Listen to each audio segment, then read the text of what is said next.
So hello student, welcome to the Shai classes. तो ये मैंने सेकंड पार्ट की वीडियो बनाई है ब्रांच चैप्टर की। अभी तक जिन्होंने मेरा ब्रांच का फर्स्ट पार्ट नहीं देखा है, वो जिन्होंने इससे पहले वाली वीडियो नहीं देखी है वो जाके देखें। तो चलो आज हम स्टार्ट करते हैं ब्रांच जनरल एंट्री। तो जनरल एंट्री फर्स्ट है हमारी when asset and liability then corporate. तो डेन कॉर्पोरेट का मतलब क्या होता है? तोड़ना। मतलब हम क्या करेंगे, तोड़ तोड़ के लिखेंगे। सारी एंट्री जो है हम अलग अलग करके लिखेंगे। तो जैसे एसेट एंड लायबिलिटी क्या हो रही है, ठीक है, तो इसकी एंट्री क्या होगी? Branch account debit to sundry asset, ठीक है, और close sundry asset to branch. तो सेकंड देखते हैं। सेकंड है हमारी when goods send by head office to branch. अभी इसमें क्या कह रहा है, जो गुड्स हैं वो सेंड हो रहे हैं किसको? ब्रांच को हेड ऑफिस सेंड कर रहा है, ठीक है, तो इसकी एंट्री क्या होगी? Branch account debit to goods send to branch, ठीक है। थर्ड है हमारा when goods return by branch. क्या हुआ? ब्रांच ने रिटर्न किए गुड्स, तो उसकी एंट्री क्या होगी? Goods return to branch account debit to branch account, ठीक है। फोर्थ है हमारी when head office paid the expense of branch. Head office क्या कर रहा है? पे कर रहा है एक्सपेंसेस किसके? ब्रांच के, तो उसकी एंट्री होगी branch account debit to cash, ठीक है। ये मैंने ब्रैकेट में लिख दिया, कन्फ्यूजन ना हो।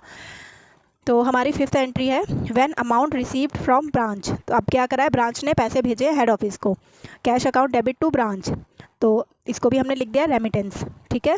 तो सिक्स्थ एंट्री देखते हैं इनकॉर्पोरेशन। अब क्या हो गया? ख़त्म हो गया, ठीक है, तो इसकी एंट्री क्या होगी? Sundry asset account debit to branch account. ये लास्ट एंट्री होती है। सब कुछ हमें क्वेश्चन में मेंशन होगा, बस हमें क्या करनी है? एंट्री पास करनी है। तो नेक्स्ट एंट्री है हमारी branch account debit to sundry liability. अब हम देख लेते हैं account to be prepared. Account to be prepared, तो हम अकाउंट बनाएंगे। तो सबसे पहले बनाएंगे हम ब्रांच अकाउंट, ठीक है।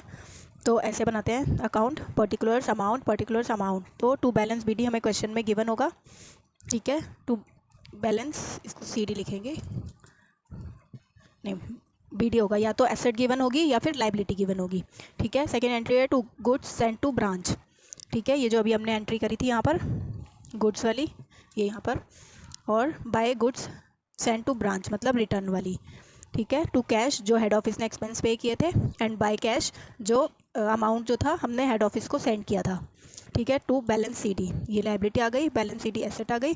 तो अब हमारा या तो प्रॉफिट निकलेगा या क्या निकलेगा? लॉस, ठीक है। ये अकाउंट हमारा बन गया। तो सेकंड अकाउंट हमारा है ब्रांच डेटर अकाउंट, ठीक है। इसमें भी ऐसे ही सेम सारे अकाउंट सारे सेम बनते हैं। पर्टिकुलर्स अमाउंट किसी किसी में होता है जिसमें डेट गिवन होती है, तो हमें डेट का भी एक कॉलम बनाना होता है, बाकी मोस्टली ऐसे ही बनते हैं। तो to balance b d by cash,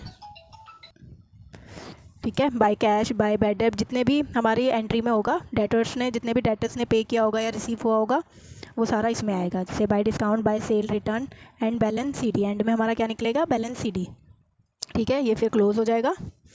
उसके बाद है हमारा ब्रांच पेटी कैश अकाउंट, ठीक है, सेम बनेगा, particulars amount to balance b d, ठीक है। ये हमें क्वेश्चन में गिवन होगा। बाय पेटी एक्सपेंस टू कैश, जो हमें कैश रिसीव हुआ है, फिर हमारा क्या निकल जाएगा? Balance c d. फिर उसके बाद हमारा ये क्लोज हो जाएगा। फिर लास्ट है ब्रांच एसेट अकाउंट। इसमें भी क्या होगा? ठीक है, इसमें भी सेम अकाउंट बनेगा, to balance b d, question में गिवन होगा, या जो एंट्री हमने एसेट एंड लायबिलिटी वाली करी थी, तो एसेट जितनी दी होगी वो यहाँ पे आ जाएगी। बाय डेप्ट, जो जितना डेप्रिसिएशन लगा होगा एसेट पे वो यहाँ पे आ जाएगा। उसके बाद हमारा balance c d, account close. तो ये थे हमारे ब्रांच का फॉर्मेट। आई होप आपको समझ में आया होगा। Thank you for watching.